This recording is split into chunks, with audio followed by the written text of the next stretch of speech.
Broadcasting live from the Capital OTB studios, this is Racing Across America with Seth Merrow.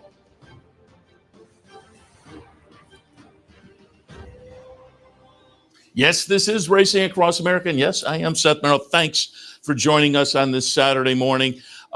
We kick off some Woodbine today.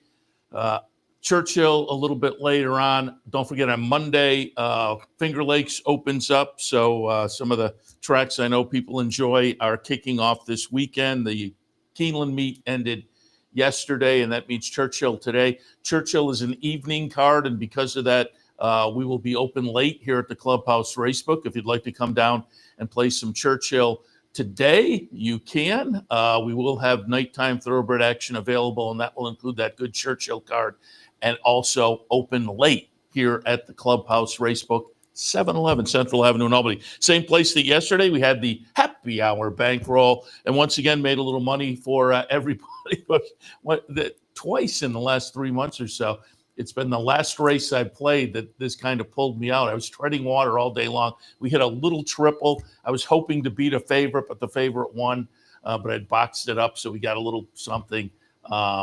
Just missed a nice little pick three earlier in the day by about that much. My horse had momentum late, and I thought I'm going to get there, and just couldn't get there in the last leg. Or we would have added another 130 or so, I think, to the pot.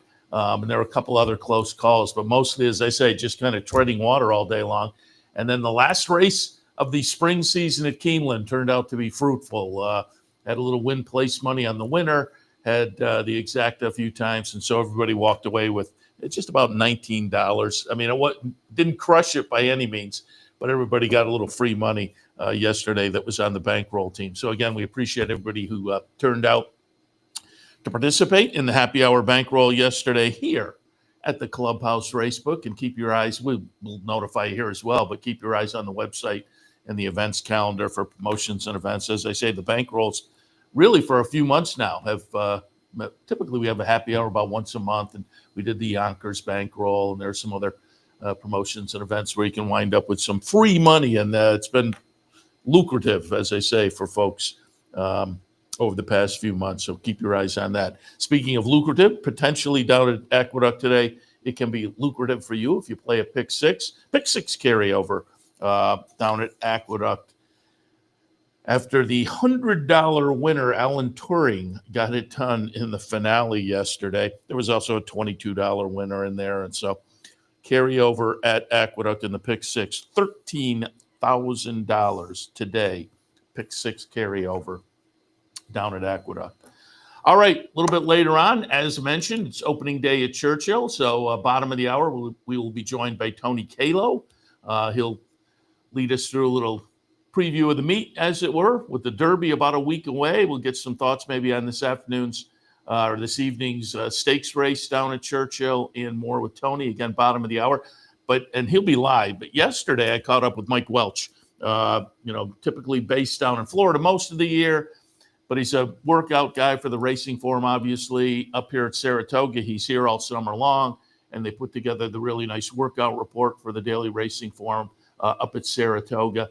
He's been at Churchill now for a week or so at least, catching Derby and Oaks workouts. There'll be a Derby and Oaks workout report also. But as I say, caught up with him yesterday and really went through a number of Derby contenders and Oaks contenders. And also, I think it was yesterday, day before Torpedo Anna was on the track, he had some thoughts as well. So again, a look at some of the workouts for Derby and Oaks from Mike Welsch. Joined now by our friend Mike Welsch, been in Louisville checking out some of the Derby workouts, obviously up at Saratoga. He's watching the workouts. He's been down at Florida. Most of the winter is home base and watching some workouts there. That will play into the Derby also. So who better to reach out to and get some workout thoughts a week away from the Kentucky Derby? Mike, good morning. Good morning. Happy to have you on board. And before we get into it, I asked you off the air, but I'll let you tout a little bit on the air. There will be coming up this week Oaks and Derby DRF workout reports, correct? Correct. Friday and Saturday, not only the Oaks and the Derby, but as many of the undercard horses that we've seen either me here or I have Donald Harris at Keeneland and Toby and Terrell out in Santa Anita. So we have all those places covered. And, we'll try to report on as many. It's hard to see them all, but we'll try to get as many reports in as we can on the undercard races as well. No, looking at your Twitter feed, you're not only watching at Churchill, you're getting fed some videos as well. Speaking of which, it was yesterday, the day before, you talked about a Florida workout for Neo Equus. Is he in? He is in now. As far as I know, Bill is going to drop out and go to the Pate Mile, which everyone kind of figured was going to be the case anyway. So as far as I know, I think Dave was writing about it this afternoon. Neo Equus will be in, yes. Which obviously will be a pace factor. And again, you had watched the video, what was it, yesterday or the day before down in Florida of Neo Equus? It was yesterday, and I saw him work there last Friday too. He's not a tremendous workhorse. He is what he is. He looks a little overmatched in there. He probably should be in the Pate Mile too, but I understand the connections. They qualify for the Derby. They may never get another chance. Yeah. I think there's a bunch of partners in the race in the horse, so some of them have never been and probably will never get another chance. So, they're going to go enjoy it, and if they, would have finished third, fourth, they'd probably be thrilled. And that's what I said about Owen Almighty as well. They were talking, a trainer was talking even before the Tampa Bay Derby, we're going to the Pate Mile. Then they get the Tampa Bay Derby, the points, and all of a sudden it's like, eh. And I think there's just the siren call of the Derby. And that's the point I made. You never know when you're going to get another horse that has the opportunity, gets the points to get in the Derby. So I kind of understand it. But also, as I understand, Owen Almighty currently is Derby pointed, but that's still a little up in the air. No, as far as I know, he's going for sure. Okay. Matter of fact, they worked him yesterday and tried and kind of rated him. He projects as one of the speed horses in the race, but the workout was differently orchestrated for a horse like that. They sat him off company, let him finish, galloped out pretty well. And Brian Lynn said afterward that the plan now is to not put him on the lead, to try to get him to sit off a little bit. Yeah, that'll be interesting. We'll see how that works out. Are all the major players, you tweeted out, we're taping on Friday, and you tweeted out today that you looked at a video, Chunk of Gold was over at Turfway. But are all the major players, for the most part, at Churchill? Most of them are here now. They have to be on the ground by Saturday. I mean, Grande, too, he worked today at Keeneland, but he'll van over probably this afternoon or in the morning. But they all have to be here by tomorrow. Most of them are here now. And just before we get into some thoughts on the Derby and Oaks workers, you also tweeted out you saw Torpedo Ann, I believe, on the track this morning. Kenny McPeak with the quick turnaround from the Apple Blossom, looking to the La Troyenne, and then perhaps the Clark afterwards against the boys a little bit. But how Torpedo Ann look? Yeah, I wasn't thrilled with her today, to be honest with you. It was kind of an odd work. She went quick early and kind of got tired coming to the wire. I mean, maybe by design, they just let her lope in, but the track was off a little bit too.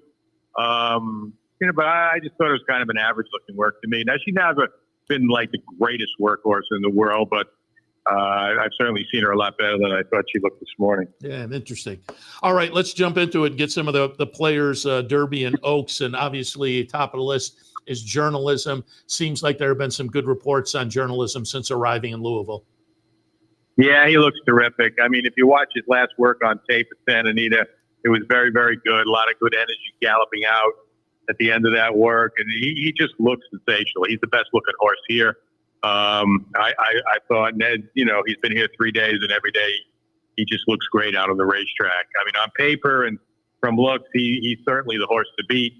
I could see anybody wouldn't want to take 2-1 or 5-2 in a 20-horse field, but it's hard to argue that he's not the one to beat here.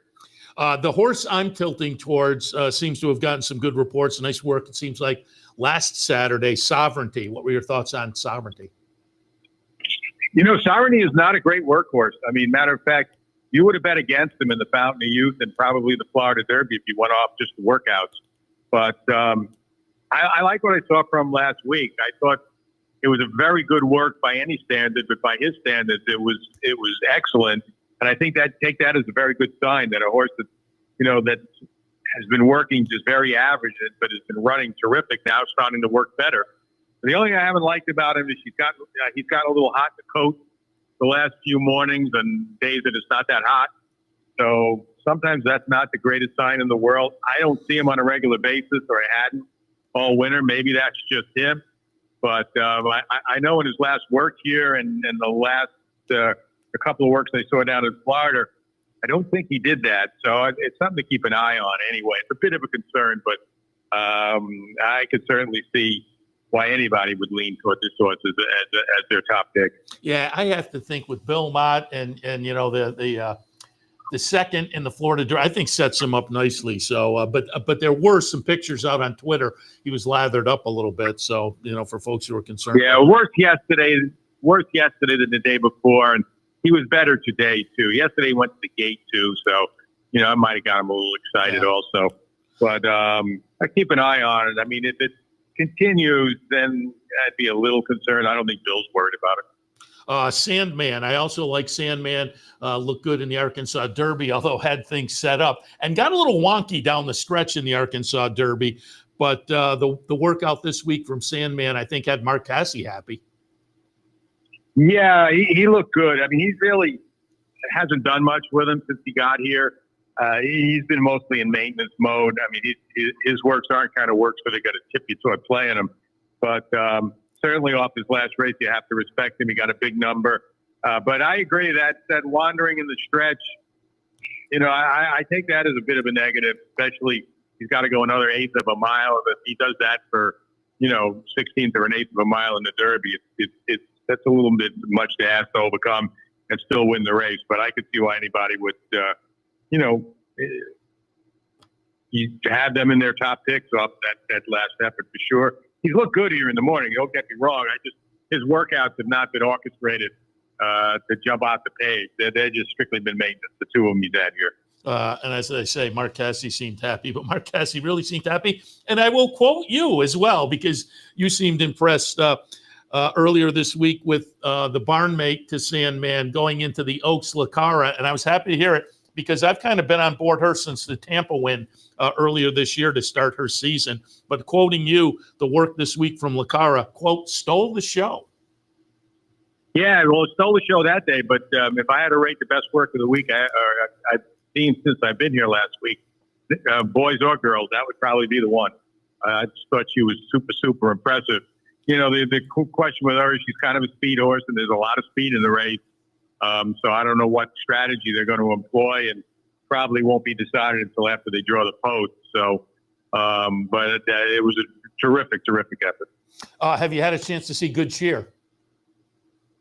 Yeah, no, she's worked a couple of times. She worked this morning, actually, and I saw a tape of her work last week. She looks like she's doing terrific coming off of her last start. I mean, on paper, she is the one to beat in there. And I don't see anything that would make you think that she's not going to run her best race. Whether it's good enough or not remains to be seen. But she's going to be a short price too, and there are a bunch of horses in that race that are doing well coming in. So I could see if someone wanted to decide elsewhere looking for some value. But no, I can't knock anything I've seen from her. You mentioned on your Twitter feed that Simply Joking was on the track on Friday as well. Yeah, she worked this morning too. Her work last week was terrific. It was one of the better ones I've seen here. This morning was a little more maintenance. They had her in company last week. She went by herself today with Laurent Giroux aboard. And, she looked good. She did it easy. And the track was wet this morning. We got a lot of rain yesterday and overnight. And 5 of the 8 Oaks horses that was supposed to work today canceled their work, although they may be in for a rude awakening tomorrow, too. The track might not be any better tomorrow. But, we're taping this. I'm talking Friday, but on Saturday morning, it may not be any better. But she's looked really good. Again, she's another horse, though, I think that is usually forwardly placed, and they all can't be on the lead. Yeah, let me hit on a few more Derby horses and get some thoughts. Horses I think are very interesting. Story horse, obviously, is Coal Battle with his trainer. And, the Arkansas Derby, I think the way it played out wasn't a huge knock. The 2 races before that were very good.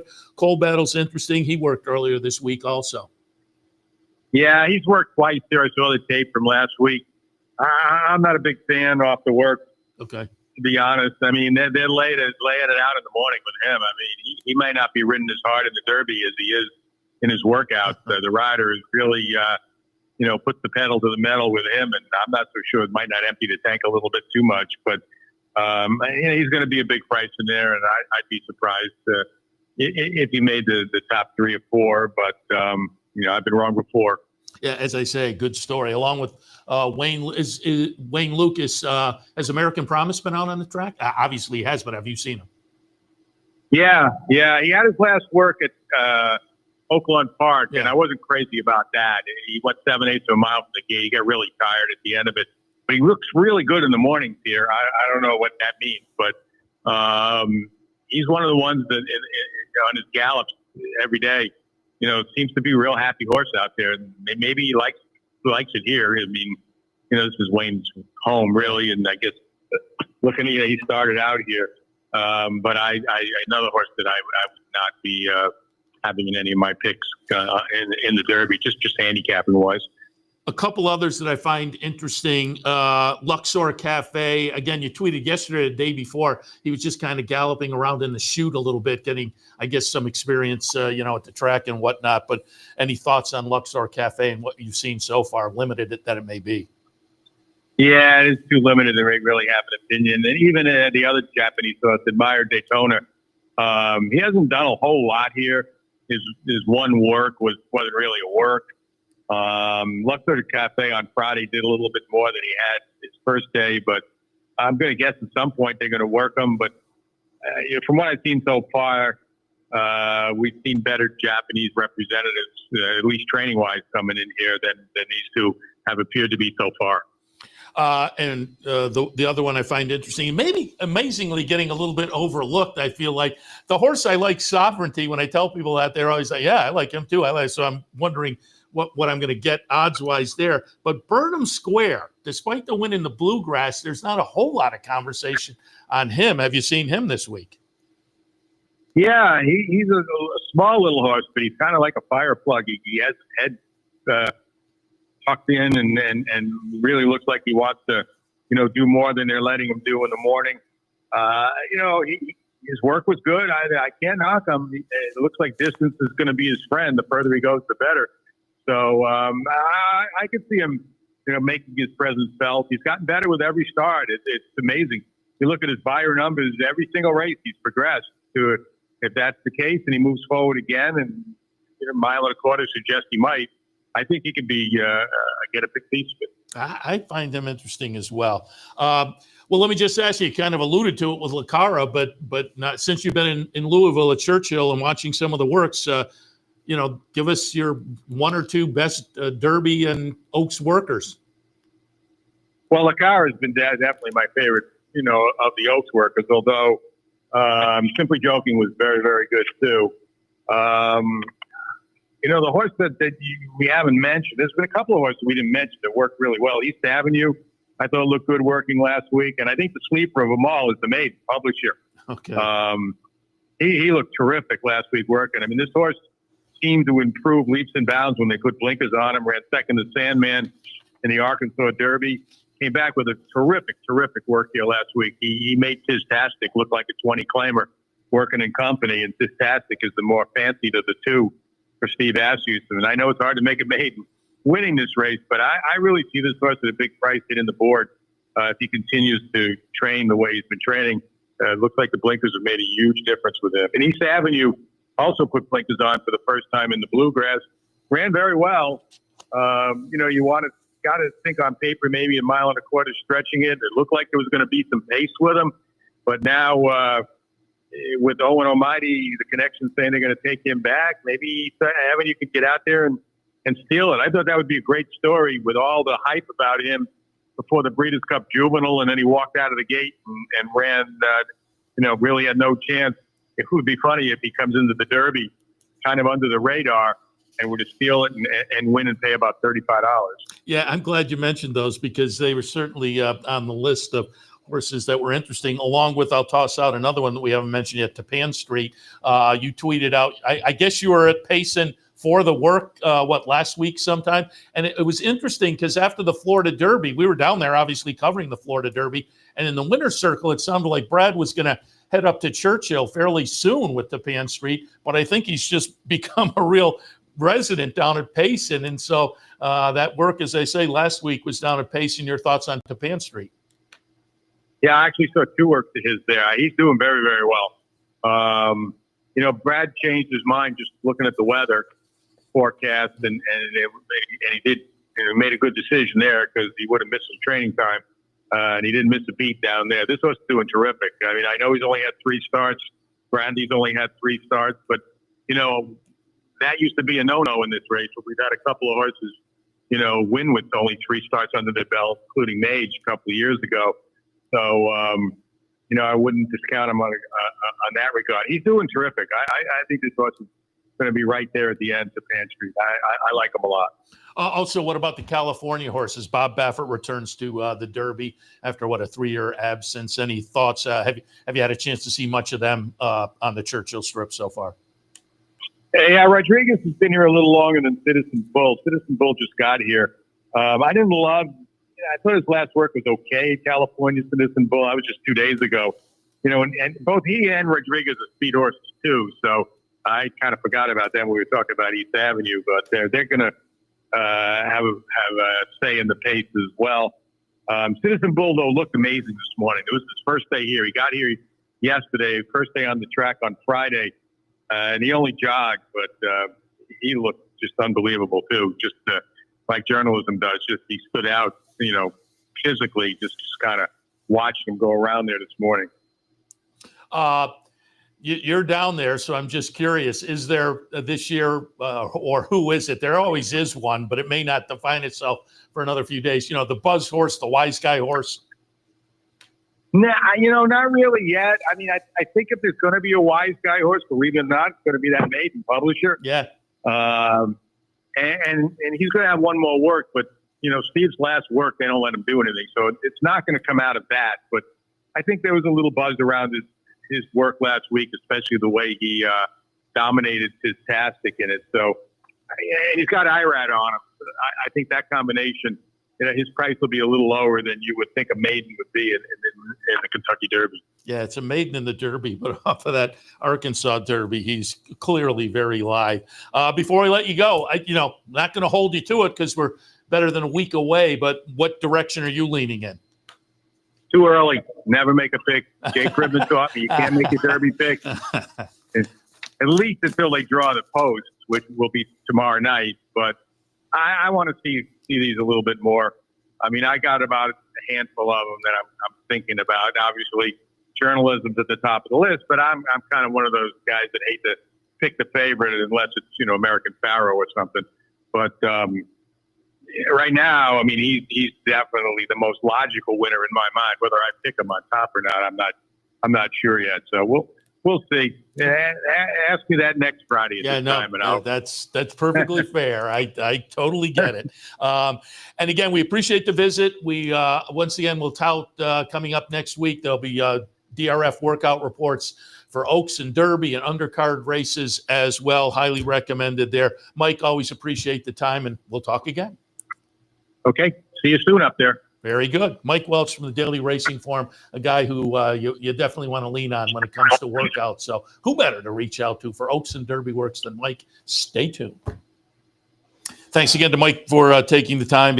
Obviously, we're very busy during the Derby lead up with the workouts and whatnot. But we caught up with him yesterday to get a report. And again, he had some nice info, thumbs up and kind of thumbs down on some of them as well. One I do want to note, though, breaking news just within the last couple of hours, but really mainly within the last hour. Tappan Street went out for a workout this morning and came out with a fracture. So Tappan Street is out.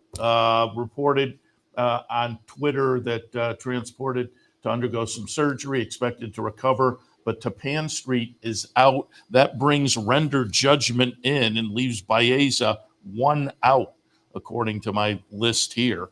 So that's the situation. Again, breaking news there out of Louisville this morning with Tappan Street out of the Derby. One of the obviously serious contenders, having been the Florida Derby winner, but that one is out now. All right. We'll take a break here. And as I noted earlier, we will be joined by our friend Tony Calo from Churchill Downs. Tony, part of the crew down there, announces all winter long at Turfway, but part of the crew doing the pregame show and paddock commentary and whatnot down at Churchill. He's also part of the morning workout show that's been running this past week and will continue through the next week, I believe, as well. So we'll catch up with Tony, get a little setup of the upcoming Churchill meet, and also some thoughts Derby and Oaks as well, as he's been able to see some of the workouts. Don't forget, it's an evening card at Churchill today, but we'll be taking nighttime thoroughbreds, and the clubhouse racebook will be open late tonight if you'd like to come down and play that Churchill card and more. But we're open until 10 p.m., I believe, here at the racebook, 711 Central Avenue in Albany. All right, let's take a break. And as promised, Tony Calo when we return. You like free money? Well, Capital OTB gives its players plenty of opportunities to cash in. At Capital OTB, there are so many ways for horse players to receive bonus dollars by simply participating in promotions such as our bankrolls, bounty bets, online handicapping contests, and much, much more. Plus, with Capital OTB's Player Rewards program, you get actual cash back. So what are you waiting for? Log on today at CapitalOTB.com or CapitalOTBBet.com and claim your free money. Sometimes it pays to go with the flow, to check your worries at the door, to reconnect with your crew, to follow the thrills and the flavor, to roll with it and see where it takes you, to enjoy every minute to its fullest, and to dance like there's no tomorrow. You can do that here at Rivers Casino and Resort Schenectady, where the good times flow.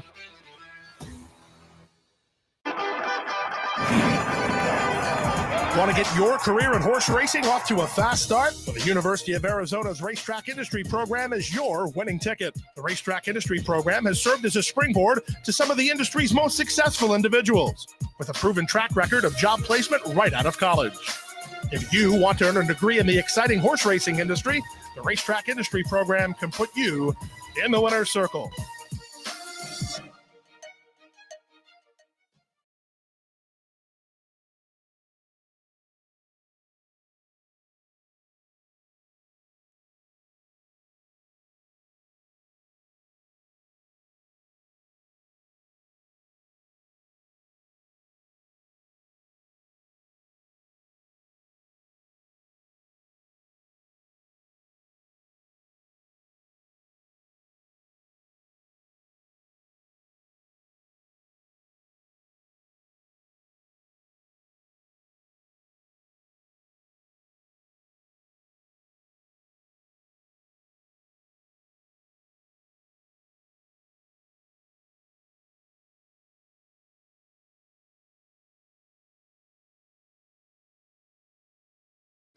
Welcome back. We are reaching out to Tony. Haven't made contact yet, but again, he does the morning workout show as well, and I think that wraps at about 10, so he may just be heading to an office or whatnot. So we'll keep trying Tony. And in the meantime, do want to remind you that there is a Pick Six carryover today in New York, $13,000. So if you're a Pick Six fan, and again, it came down to that $100 winner in the last leg, Alan Turing.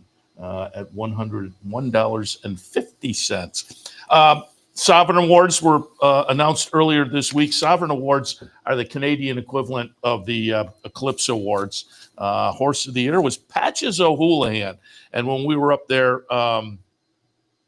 Woodbine Mile weekend, we saw Patches O'Houlihan get a victory and talk to his trainer, Robert Tiller. Who is an interesting guy to talk to. Fun. We've talked to him a number of times over the years. But the 2024 record, 5 starts, 4 wins in a second. And again, we saw him win up there the weekend we were there.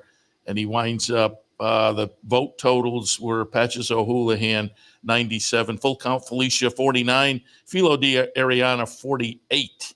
So there was your horse of the year in Canada. Champion 2-year-old female, Nitrogen, the one that came up just short for me that weekend at a big price. That was a little bit disappointing. Catherine Her Greatness, the Kevin Attard trainee for Windstar and Company.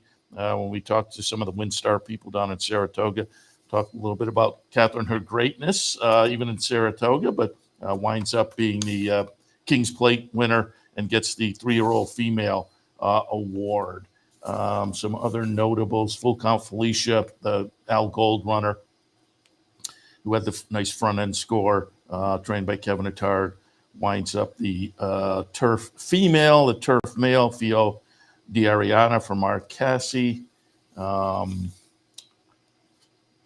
I'm just looking for some of the special award went to Moira, who is now racing over in Australia. Has had a couple of starts so far and hasn't cashed out yet over in Australia, but Moira gets a special award. The breeder, Adina Springs, the outstanding owner, Gary Barber, the outstanding trainer, Kevin Attard. He had a nice year last year, and he's gotten tied in with some notable owners. And he just squeaks it out over Mark Cassie, who has been the trainer of the year, I believe, maybe 3 or 4 years running, I think.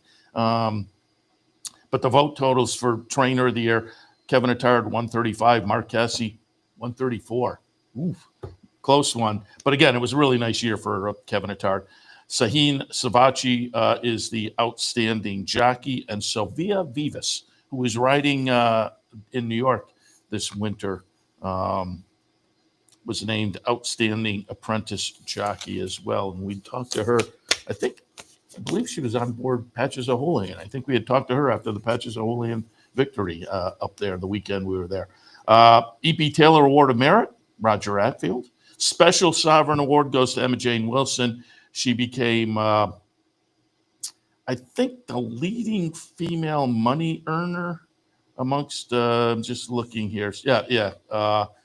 She reached new heights when she passed Hall of Fame jockey Julie Crone for all-time purse earnings for a female jockey. She did that last year. I believe she's still on the sidelines, had an injury, and so, hoping for the best for her, certainly going forward, but winds up with a nice, well-deserved special merit award based on, again, that earnings record that she wound up with.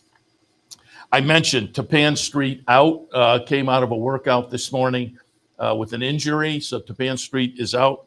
Built, and when we talked to Mike Welch, he mentioned it. Built, the Connections have decided to go to the Pat Day Mile, so he is also not headed to the Kentucky Derby. And again, that I pulled up the leaderboard, points leaderboard last night, and Baeza was sitting 22.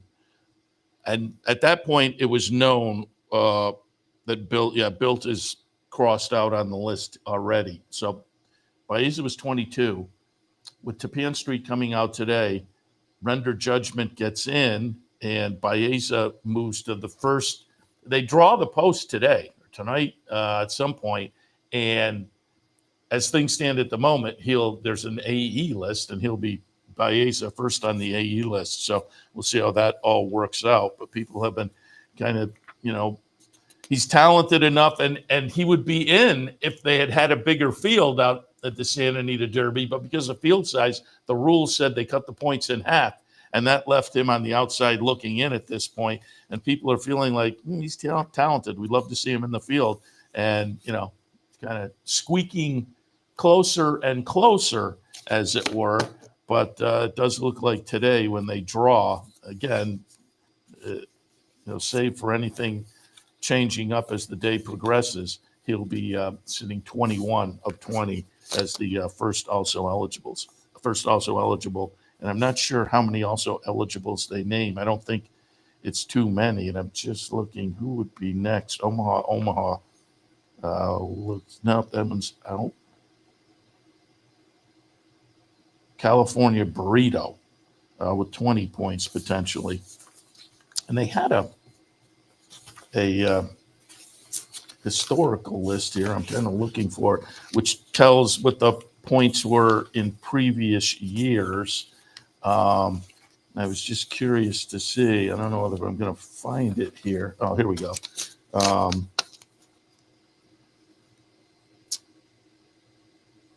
Yeah, last year there were two AEs. 2 years ago there were three AEs. So 2 or 3 seems to be the number.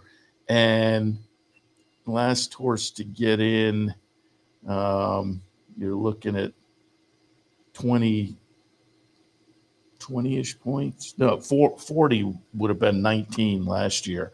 And it seemed earlier this year like it would take a decent number of points to get in. But if Baeza does make it in, he will make it in with 37.5 points. So, again, we'll see how it shakes out. Not just today. I mean, if he makes the AE list today, then you have a few more days for things to potentially shake out as well. So we'll see how that all plays out, again, over today and the next few days as well.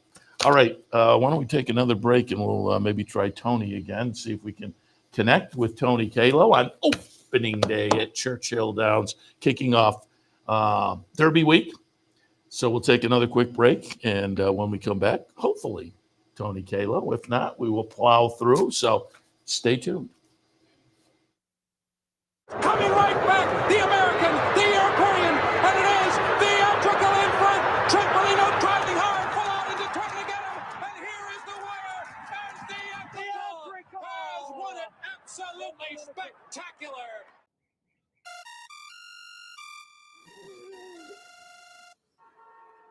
Come on. I want sales reports on my desk by Monday. Whoops. My bad. Love racing? RTN brings you every live simulcast on your home television, plus live video streaming and race replays on your PC and mobile devices. To order, visit rtn.tv.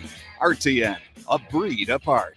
And it's the filly Winning Colours. Gary Stevens going to the whip left-handed. Just one crack though. It's Winning Colours turning in an absolutely outstanding performance. We're looking at one exceptional filly. You like free money? Well, Capital OTB gives its players plenty of opportunities to cash in. At Capital OTB, there are so many ways for horse players to receive bonus dollars by simply participating in promotions such as our bankrolls, bounty bets, online handicapping contests, and much, much more. Plus, with Capital OTB's player rewards program, you get actual cash back. So what are you waiting for? Log on today at capitalotb.com or capitalotbbet.com and claim your free money.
Welcome back to Racing Across America. Again, we're having trouble making contact with Tony, and if we don't get him today, maybe we'll check in tomorrow with him. But again, we kick off Churchill Downs this evening.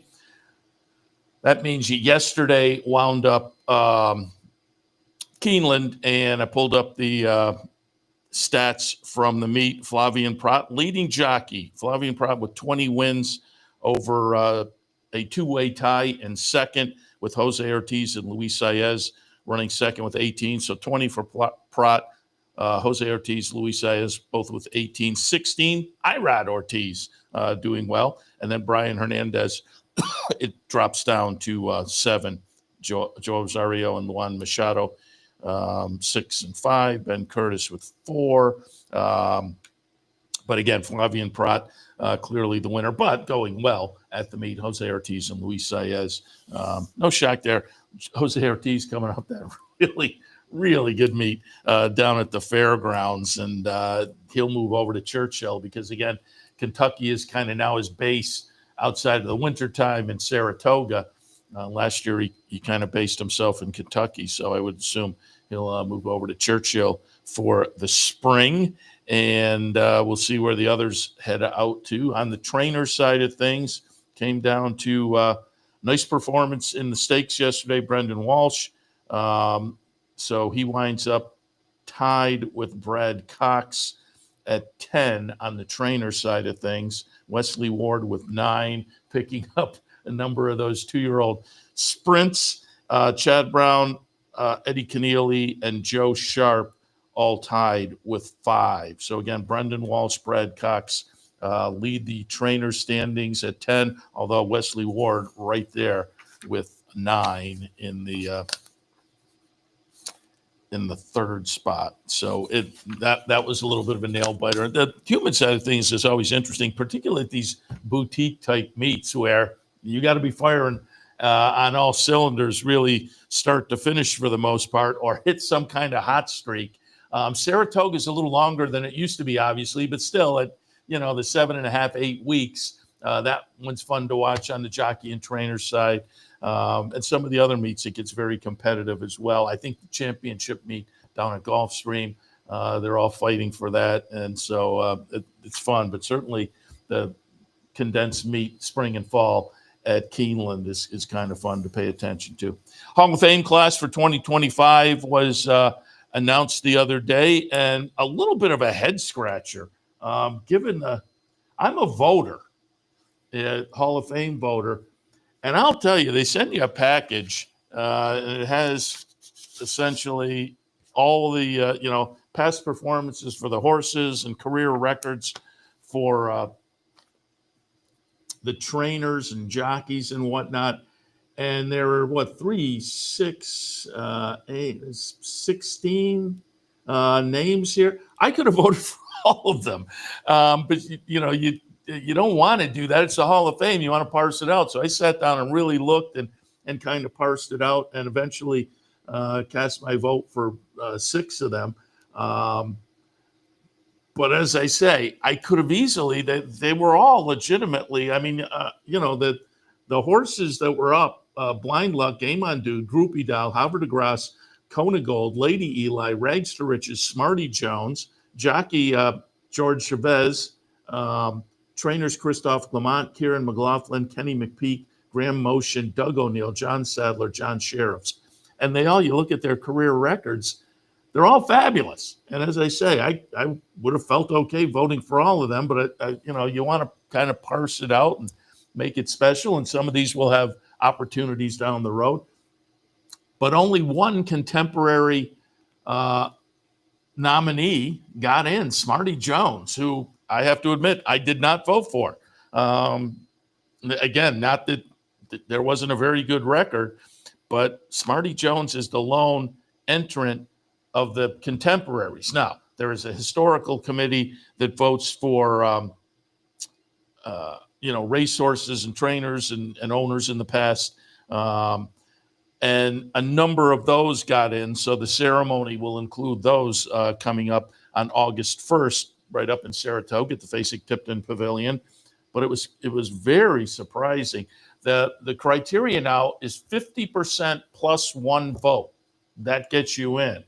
And again, with a lineup of candidates like this, just very, very surprising to me that only one made it in, and that it was Smarty Jones. And again, I'm not knocking Smarty Jones. I just thought there were others on the list that I found a little more intriguing, appealing. And on the trainer side, Christophe Clement, Kieran, Kenny McPeak, Graham Motion, Doug O'Neill, John Sadler, John Sheriffs.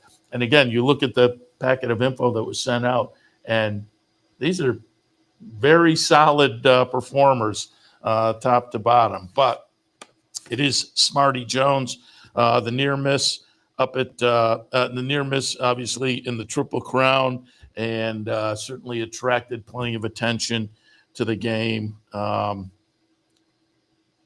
So he gets in. And again, the 2025 Hall of Fame class, including the historic review committee, and those were the racehorses Decathlon and Hermes, trainer George Conway,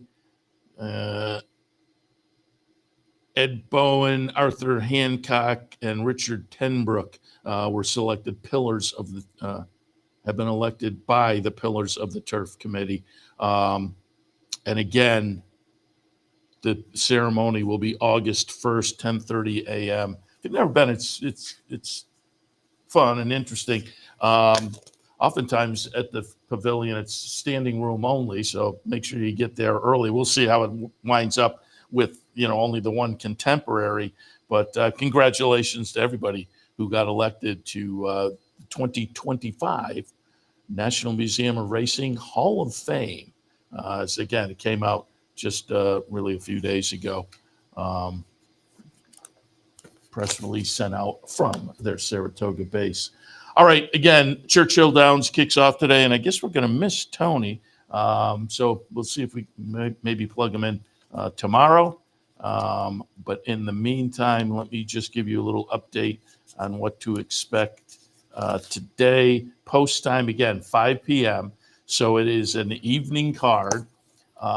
We'll take nighttime thoroughbreds today so we can focus on that Churchill card. I have selections over on the one sheet. You go to capitalotb.com, click on the handicapping link, and then you find the one sheet. And again,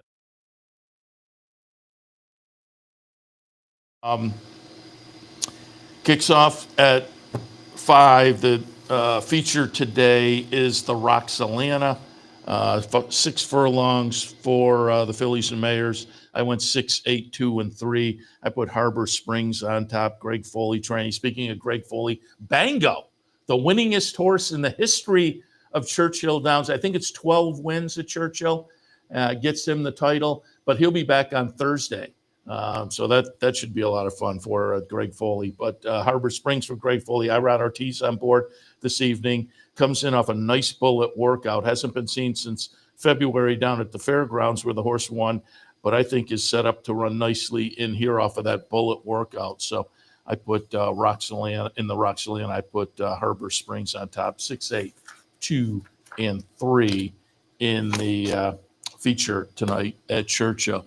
Let me hit you with some of the promos that are coming up as well here at Capital OTB, because there are some Kentucky Derby related promos. First, a couple of days ago, Mike Callahan from the clubhouse here came in and told me at that point there was a very limited number of tables left. There were still seats and carols at that point, but the tables were limited. So I'm not sure how that shakes out. But if you're interested in reserving a seat or perhaps a table, check in Clubhouse Racebook and reserve your seat sooner rather than later, obviously, because we always get a big crowd in here, and those will get scooped up, certainly. So, again, if you want a seat, check in and reserve your seat for a week from today, Kentucky Derby Day, here at the Clubhouse Racebook. Kevin Cox, the Brooklyn Cowboy, will have a big bankroll to play over the weekend, and you can get your chance to get on the bankroll team by going to capitalotb.com. Click on the promotions link, look for that graphic right there, and you'll find an entry form. Fill it out. We'll select the team. Entries will close tomorrow. I think the team will be alerted by Tuesday at the latest. So if you're on the team, you'll get an email that will alert you. But again, you have until later in the day on Sunday, tomorrow, to put your name in the hat for potentially getting on the Kentucky Derby weekend bankroll team. Again, Churchill opens up today. Woodbine opens up today. And on Monday, Finger Lakes will kick off. So some of your favorite tracks, as it says right there, right around the corner, literally, with Churchill and Woodbine kicking off today. So looking forward to those. Hopefully you are as well. And again, do want to remind you also that a week I was gonna say a week from last Wednesday. I guess it's just as easy to say this coming Wednesday. There is a Kentucky Derby seminar, the annual Capital OTB Kentucky Derby seminar. It'll be 7:00 on Wednesday night. You can find it on our YouTube channel right here on the network, obviously. But no matter where you are, you can pull it up on YouTube and the social media platforms and whatnot. Should be a lot of fun. We'll go over the Derby, look at the Oaks as well. That is all coming up this Wednesday, 7 p.m. So tune in. Annual Capital OTB Kentucky Derby seminar. All right. I'm going to wrap it up for this Saturday morning. Seth Merrow in the studio for Racing Across America. And again, we missed Tony, but we'll see if we can maybe plug him in tomorrow for some Oaks and Derby thoughts and whatnot. Should be a jam show tomorrow. A couple other guests in the lineup as well. So should be fun. Racing Across America tomorrow morning at 10. But in the meantime, we'll be back this afternoon, OTB Live for a Saturday afternoon, looking at some Aqueduct. Again, I had handicapped Churchill for the one sheet. That's obviously in the evening. So I'll throw in maybe a little Oaklawn or a little Tampa. We'll see. We'll have a second track we'll take a look at as well. But certainly New York. Pick 6 carryover. Don't forget that today in New York as well. All right, let's wrap it up for Saturday morning Racing Across America. As always, we appreciate your tuning in. Stay tuned. Again, be an hour and a half or so. We'll kick back in OTB Live for a Saturday afternoon. See you then.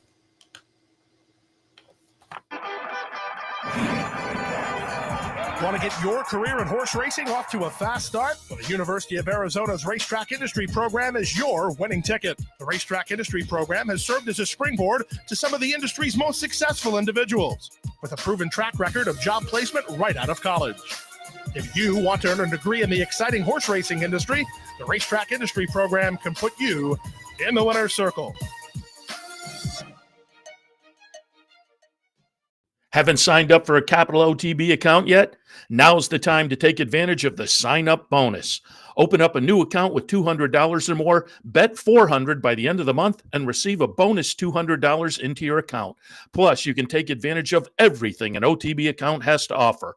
Wagering from any device, live streaming, racing info, past performances, online promotions, and more. Sign up today and take advantage of the new account bonus. Details at capitalotb.com. Sometimes it pays to go with the flow, to check your worries at the door, to reconnect with your crew, to follow the thrills and the flavor, to roll with it and see where it takes you, to enjoy every minute to its fullest, and to dance like there's no tomorrow. You can do that here at Rivers Casino and Resort Schenectady, where the good times flow.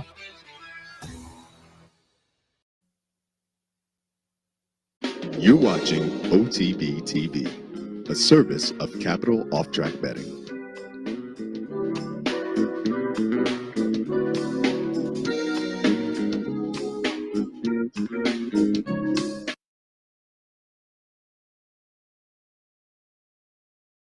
Nevin.